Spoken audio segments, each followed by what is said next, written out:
Você que é crente no Senhor Jesus Cristo, tem enfrentado situações difíceis, que a gente poderia chamar assim de tempestades na sua vida? Quais seriam essas tempestades? Às vezes é uma tempestade conjugal, o relacionamento entre marido e mulher não está muito bom. Às vezes um divórcio doloroso pelo qual você passou. Uma crise financeira, você está falido, desempregado e endividado. Pode ser também uma enfermidade terrível que você pode estar passando. Ou alguém da sua família. Uma depressão profunda. Um medo que deixa você imobilizado.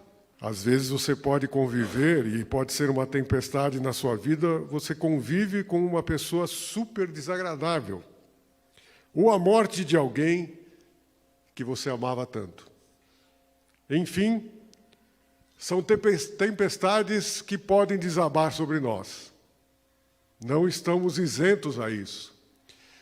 E nós observamos na Bíblia que os discípulos de Jesus também enfrentaram tempestades. E aqui eu quero pedir que você abra a sua Bíblia ou acesse no seu celular o Evangelho de Mateus, capítulo 14, no versículo 22. Mateus 14, 22 a 33. 22 a 33. Na versão que eu tenho em mãos aqui, que é a Almeida século 21, Jesus anda sobre o mar. Mateus 14, 22 diz assim: Logo em seguida, ele, no caso Jesus, obrigou os seus discípulos a entrar no barco e ir na frente dele para o outro lado, enquanto ele mandava as multidões para casa. Tendo-as mandado para casa, subiu ao monte para orar em particular. Ao anoitecer, ele estava ali sozinho. Enquanto isso, o barco já estava bem longe da terra e era sacudido pelas ondas, pois o vento era contrário. Já alta madrugada, Jesus foi até eles andando sobre o mar. Mas, ao vê-lo andando sobre o mar, os discípulos assustaram-se e disseram: É um fantasma!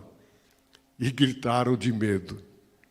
Jesus, porém, falou-lhes imediatamente: Tende coragem, sou eu, não temais. Pedro lhe respondeu: Senhor, se és tu, manda-me ir sobre as águas até onde estás. E ele lhe disse: Vem. Descendo do barco e andando sobre as ondas, Pedro foi ao encontro de Jesus. Mas, ao perceber o vento, teve medo e começou a afundar e gritou: Senhor, salva-me! Imediatamente Jesus estendeu a mão, segurou-o e disse-lhe: Homem de pequena fé, por que duvidaste? E logo que subiram para o barco, o vento cessou. Então os que estavam no barco o adoraram, dizendo: Verdadeiramente, tu és o Filho de Deus. As tempestades da vida são situações adversas que enfrentamos com a permissão e propósito de Deus. Vou repetir. As tempestades da vida são situações adversas que enfrentamos com a permissão e propósito de Deus. E quando lemos esse texto, nós encontramos 3 verdades sobre as tempestades da vida que enfrentamos com a permissão e propósito de Deus. E a primeira verdade é que as tempestades da vida vêm sobre nós. Não tem como fugir. As tempestades da vida vêm sobre nós. E, inicialmente, eu até quero pedir para os irmãos que estão aí no som, eu quero comparar o versículo 22 nas 3 versões mais usadas da Bíblia atualmente. E eu vou explicar por quê. Não é que eu quero chamar a atenção porque uma Bíblia é melhor que a outra, uma versão é melhor que a outra, não. Mas eu quero exatamente destacar a maneira como Jesus agiu para com os discípulos. Então, por exemplo, Você encontra aí a Almeida século 21, a versão que diz que nós acabamos de ler. Logo em seguida, ele, Jesus, obrigou seus discípulos a entrar no barco e ir na frente dele para o outro lado enquanto ele mandava as multidões para casa. Diz o texto na Almeida século 21 que Jesus obrigou os discípulos. Na Nova Almeida atualizada, diz assim: logo a seguir, Jesus fez com que os discípulos entrassem no barco e fossem adiante dele, para o outro lado, enquanto ele despedia as multidões. Fez com que os discípulos entrassem no barco. A nova versão internacional diz assim: logo em seguida, Jesus insistiu com os discípulos para que entrassem no barco e fossem adiante dele para o outro lado, enquanto ele despedia a multidão. Essa versão diz: Jesus insistiu com os discípulos. Meus irmãos, essa comparação é necessária porque a palavra, na língua original, que foi traduzida numa versão por insistiu, na outra versão fez com que os discípulos entrassem, e na outra versão ele obrigou, dá a ideia de que Jesus forçou, Jesus, de certo modo, coagiu, constrangeu. Nas versões mais antigas, e talvez alguém tenha alguma versão mais antiga, o verbo usado é o verbo compelir. Ele compeliu. Ué, como é que Jesus pode obrigar os discípulos a entrar no barco? Nós temos que lembrar que no texto anterior aconteceu a primeira multiplicação de pães e peixes. 5.000 homens foram alimentados, fora as mulheres e crianças. Então, uma multidão tremenda. E aqui nós começamos a entender por que Jesus obrigou os discípulos a saírem e por que ele mandou as multidões para casa. O evangelista João, contando a respeito da primeira multiplicação dos pães, ele diz lá no capítulo 6, versículos 14 e 15, a razão por que Jesus mandou os discípulos para casa, forçou que eles fossem para o barco, melhor dizendo. Olha só, capítulo 6 de João, versículos 14 e 15. Quando aqueles homens viram o sinal que Jesus realizara, isto é, a multiplicação de pães e peixes, disseram: este é verdadeiramente o profeta que haveria de vir ao mundo. Percebendo Jesus que estavam prestes a vir e levá-lo à força para proclamar o rei, retirou-se novamente sozinho para o monte.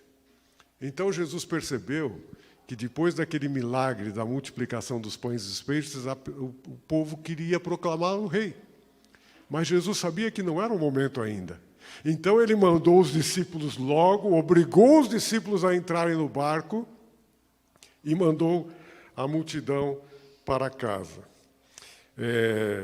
Mas Jesus sabia o que iria acontecer. Jesus mandou os discípulos para o barco, ele foi para um monte orar, e ele sabia que os discípulos iriam enfrentar uma tempestade. Aqui eu quero chamar a sua atenção.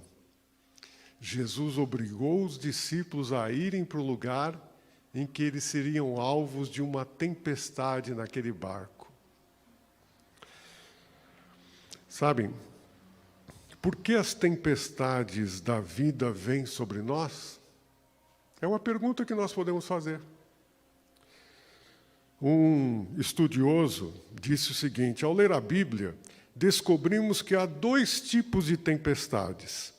As que vêm para a correção quando Deus nos disciplina, e as que vêm para o aperfeiçoamento quando Deus nos ajuda a crescer.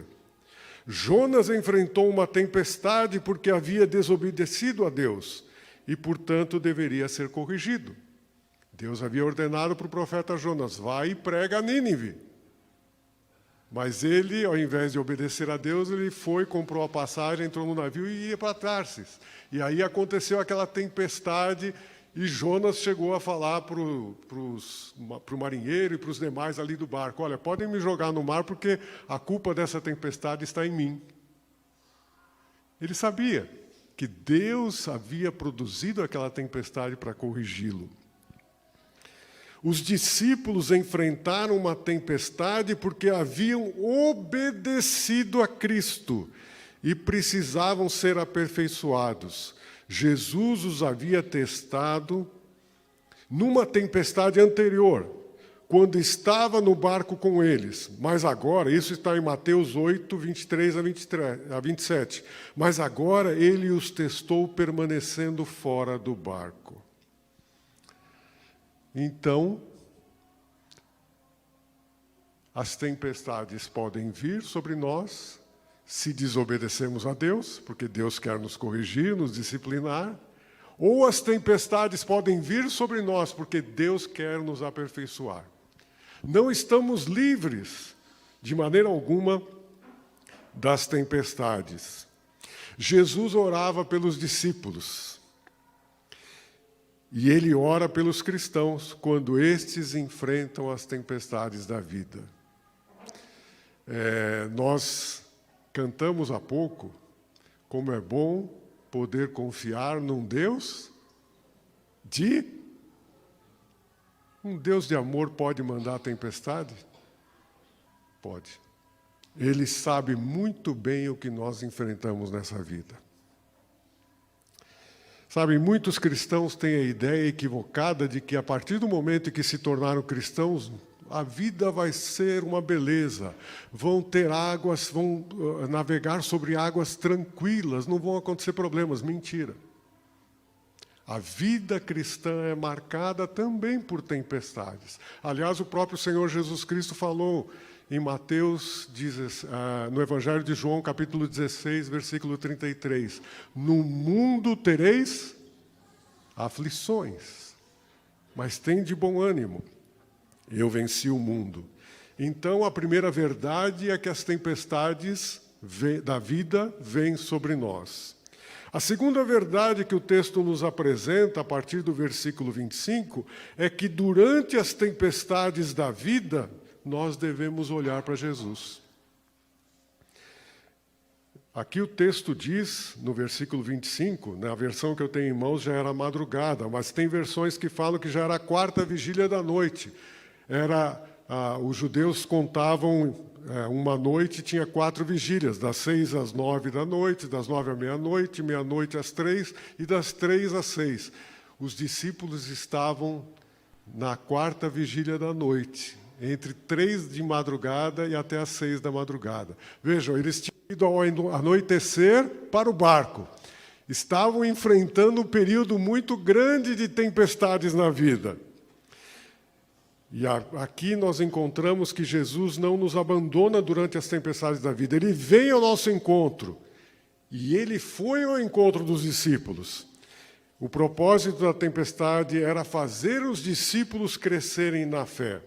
Jesus já tinha andado por sobre as águas, e ele andou dessa vez para mostrar que era o Senhor Todo-Poderoso, e que essa tempestade os levaria mais perto dele. Olha o que ele diz no versículo 27, quando os discípulos acham que é um fantasma. Ele diz assim: Jesus, porém, falou-lhes imediatamente: tende coragem, sou eu, não temais.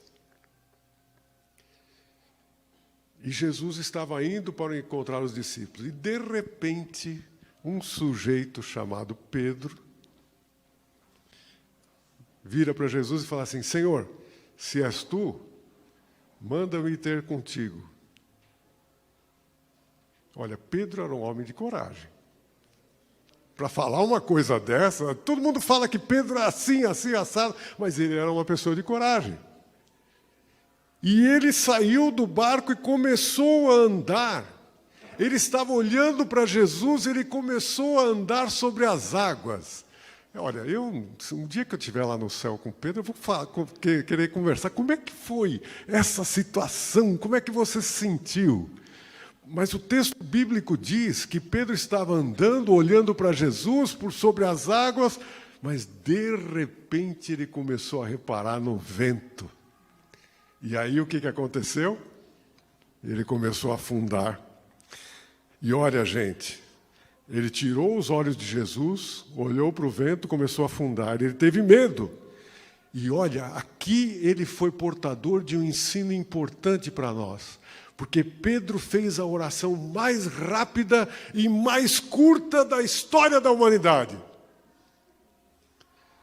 Ele clamou: salva-me, Senhor. Ele não foi aquele tipo de homem que diz: Senhor, Deus de Abraão, Deus de Isaque, Deus de Jacó. Imagine se Pedro tivesse feito essa oração. Ele ia afundar. Às vezes, as nossas orações podem ser simplesmente duas palavras: Senhor, ajuda-me. E Pedro clamou. E ele estava afundando, e Jesus foi lá, pegou a mão de Pedro, levantou Pedro e encaminhou Pedro ao barco. Um outro comentarista diz assim: pessoa interessantíssima esse Pedro. Parece não fazer nada pela metade. Quando é bom, é muito bom. Quando é mal, é muito mal. E quando se arrepende, chora amargamente. E é isso que nós vemos na figura de Pedro. Agora, Jesus permitiu que os discípulos enfrentassem essa tempestade. Diz o texto bíblico que quando Jesus, juntamente com Pedro, subiu ao barco, o vento cessou. E aqui eu quero trazer à memória alguns textos da Bíblia que são muito importantes para nós, olhando essa ideia de que as tempestades da vida vêm sobre nós. Por exemplo, Deus não livrou os amigos de Daniel da fornalha. Ele os livrou na fornalha. Deus não livrou Daniel da cova dos leões. Ele o livrou na cova dos leões. Deus não livrou Pedro da prisão, lá em Atos 12. Ele o livrou na prisão. Deus não livrou o apóstolo Paulo da espada de Roma, mas o conduziu à glória eterna através do martírio. Deus pode nos livrar das tempestades da vida? Sim. Nós cantamos que Deus tem todo o poder. Ele é o Senhor Todo-Poderoso, Santo.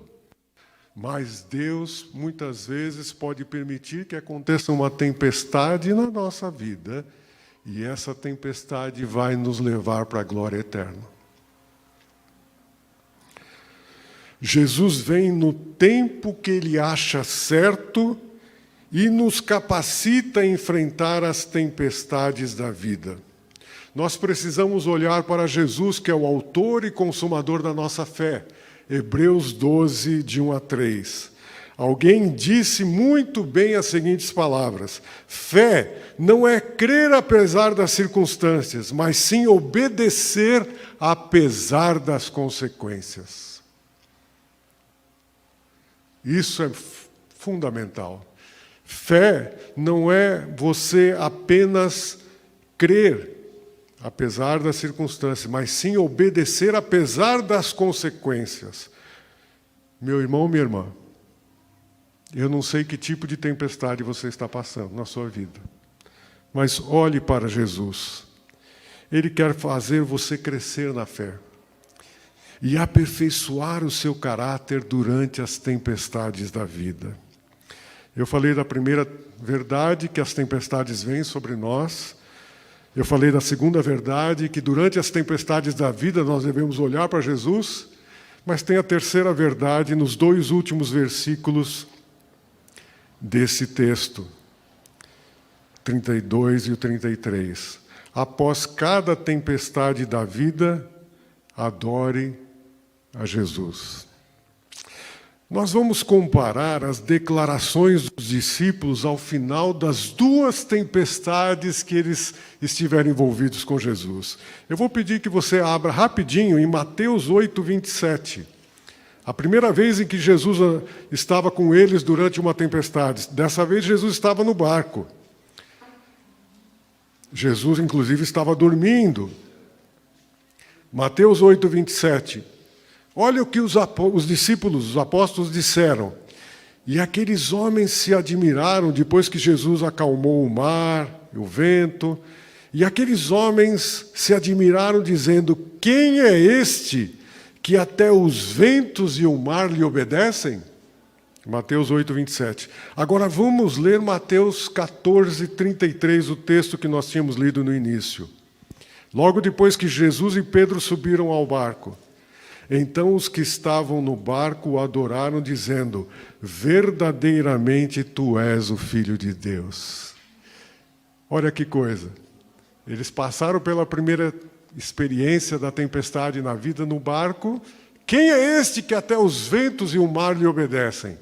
Mas agora, nessa segunda experiência, eles disseram: verdadeiramente és tu o Filho de Deus.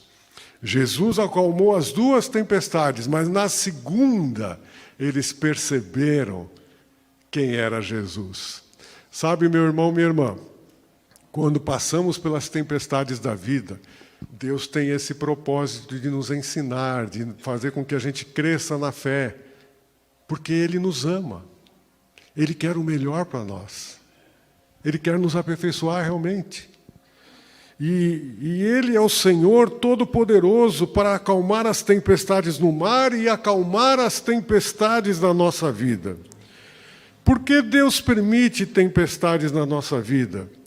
Para reconhecermos quão grande Ele é, o verdadeiro Filho de Deus. Gente, nós cantamos músicas que exaltavam a pessoa de Deus. Eu louvo a Deus pela instrumentalidade do Pietro na escolha das músicas. Mas nós não devemos somente ficar cantando. No nosso dia a dia nós temos que reconhecer que Ele é grande, que Ele é todo-poderoso, que Ele está conosco, que Ele nos ama, que Ele está junto quando enfrentamos as tempestades da vida. E também Ele permite que passemos as tempestades na nossa vida para reconhecermos, como eu falei, que Ele é grande, o verdadeiro Filho de Deus, mas para que o adoremos. As tempestades abrem os olhos da nossa alma e nos colocam de joelhos.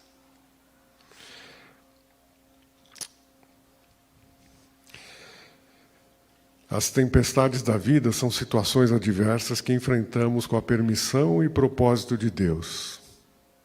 As tempestades vêm sobre nós. Durante as tempestades, nós devemos olhar para Jesus. E após cada tempestade da vida, nós devemos adorar Jesus.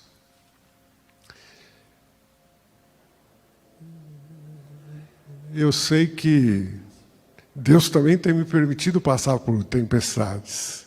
E pode ser que depois desse sermão que eu estou pregando aqui, semana que vem eu vou ser alvo de uma tempestade. Eu tenho que contar com as orações de vocês, se isso acontecer. Como a gente ora por aqueles que estão enfrentando tempestades. Agora, você lembra que nós lemos no início do culto? No Salmo 46, versículo 1? Deus é o nosso refúgio e fortaleza, socorro bem presente na adversidade. Ele está conosco. Ele não nos abandona. Ele nos ama.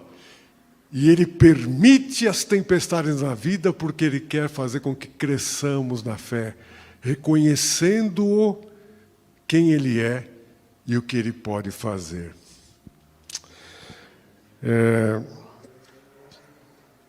As tempestades da vida podem ser maiores que você, mas elas estão debaixo dos pés de Jesus Cristo. Amém? Senhor, muito obrigado porque Tu tiveste amor tão grande pelos discípulos, que Tu tiveste também paciência em ensiná-los através das tempestades da vida, que estão sempre debaixo do teu controle. E na nossa vida diária, nós também enfrentamos tempestades. E alguns irmãos aqui levantaram uma de suas mãos, porque nesse momento estão enfrentando. E agora nós queremos pedir em nome de Jesus a tua bênção sobre eles, para que eles, em primeiro lugar, durante essas tempestades que estão enfrentando, possam olhar para Jesus. Possam confiar que Jesus os ama e não os abandona. Possam dizer para Jesus: Senhor, segura minha mão. Possam olhar para Jesus e dizer: Senhor, confio em Ti. E nós sabemos, como acabamos de cantar, que Tu cuidas de cada um. E que, passando esse período de tempestade, de provação, possam louvar e bendizer o Teu nome. Também, Senhor, Tu conheces o nosso futuro. Estamos sujeitos a tempestades, mas pedimos que, em nome de Jesus, quando elas vierem, que possamos olhar para Jesus, confiar em Jesus, e também, passando as mesmas, possamos glorificar o nome do Senhor. Muito obrigado por esta oportunidade, Senhor, de meditarmos na Tua palavra, de cantarmos essas músicas.